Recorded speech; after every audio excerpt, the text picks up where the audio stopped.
Good morning, everybody. So today I am going to discuss the new chapter, that is common laboratory apparatus and equipments. So in this common laboratory apparatus and equipments, this we discuss where we do the experiment in chemistry. Clear? In physics also we do. So but now we are going to discuss this under chemistry. You know, chemistry is a branch of science which is mostly based on experiment. An experiment performed under controlled conditions is an activity where we observe a natural or an artificially created phenomenon.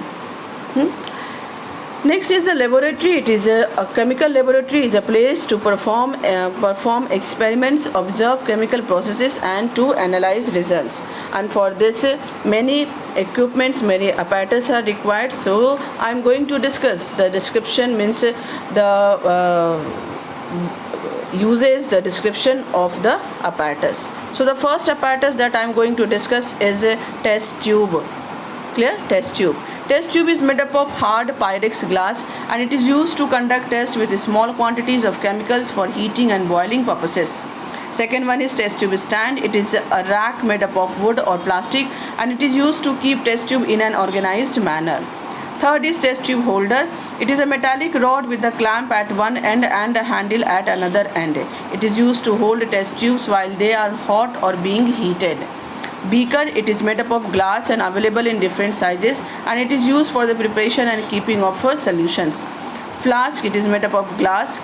Three types of flask are most common: round bottom, flat bottom and conical, and it is used during experiments to hold sufficient quantities of a solution. Okay, now next is the measuring cylinder. Measuring cylinder is a cylindrical glass apparatus graded in milliliters, deciliters and centiliters. It is used to measure the volume of liquid substances. Next is funnel. It is cone shaped with a stem at its narrow end. It is made up of glass or plastic. It is used to filter and transfer liquids from one container to another. Next is evaporating dish. It is a bowl-shaped container made of porcelain and it is used for evaporating solutions liquid.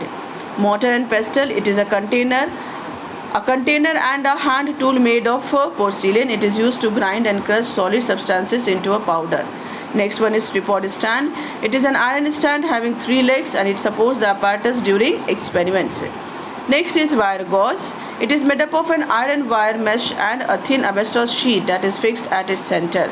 It is used to keep glass apparatus on it while heating is in the progress and also for the uniform distribution of heat. Next is the spirit lamp. Spirit lamp, it is a lamp. It is a type of burner. It is made up of glass, brass or steel containing a wick. Spirit is used as fuel and it is used to heat up substances. Bunsen burner, a burner that uses gas as fuel and it is used for heating purposes. Reagent bottle, it is made up of white or colored glass and it is used for storing chemicals. Gas jar, it is a glass cylinder, it is used for collecting gases. Analytical balance, a horizontal metal beam with pans suspended on both sides of it and it is used to measure the weight of substances. Next is glass tube or delivery tube. It is a hollow tube made up of glass and it is used to transfer fluid or gases from one vessel to another vessel. Clear? Now, next is a glass rod. Glass rod, it is a solid glass stick. Clear? And it is a solid glass stick. It is used to stir chemical solutions. Next is watch glass. Watch glass, it is made up of glass and it is used like an evaporating dish for very small amount of liquids. Next one is crucible and cover. It is made up of porcelain. It is used when a substance requires strong and direct heating. Next one is a pair of tongs. It is made up of metal. It is used for picking up hot apparatus like crucible. Next is water trough. It is made up of metal or glass. It is big and bowl shaped. It is used during collection of a gas. Next is water bath. It is made up of metal and it is used when a substance cannot be heated directly on the flame. Next one is thistle funnel. A bulb shaped reservoir with a stem and a stopper. It is used to transfer liquids in a controlled manner. Okay. Now, apart from these experiments, these equipments, there are many others like spatula, cork borer, file, then beehive shelf. Many are used in chemistry laboratory. Most of the apparatus are made up of glass. This you must have noticed.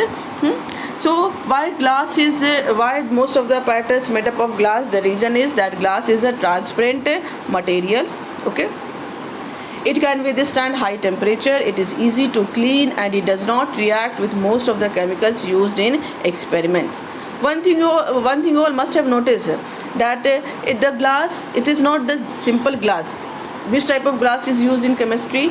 In the laboratory, that is the Pyrex glass or Borosilicate glass. The reason is that it hardly expands on heating. When the question comes why it is used Pyrex glass and Borosilicate glass, you can write that it is hardly expands on heating, and such glasses do not break even at high temperatures. Clear? Now, when you are doing experiments in the chemistry laboratory, you should take some precautions. Many precautions are given here. Many precautions are given in your book, but it is given in very described form. So I am explaining you in a very short form that you can write in the copy, and that is enough for the question answer. So first one, do not work alone in the laboratory. Second one, always wear a lab coat in the laboratory. Third one, the apparatus should be used in the apparatus should be used in a well arranged way. Okay. Fourth, you should do or you should follow teacher's instructions. Clear? You should follow teacher's instruction. Then the fifth, only small quantities of chemicals should be used. Okay. Sixth, hot objects should be handled with attention and care. Clear? Next, you should maintain silence and discipline in the laboratory. Next, when using test tube for heating, avoid pointing its mouth towards your fellow classmates. And the last, do not throw broken glass apparatus or use filter paper in the sink. Throw them where? In a dustbin. Okay. So, thank you very much for this class. Have a nice day.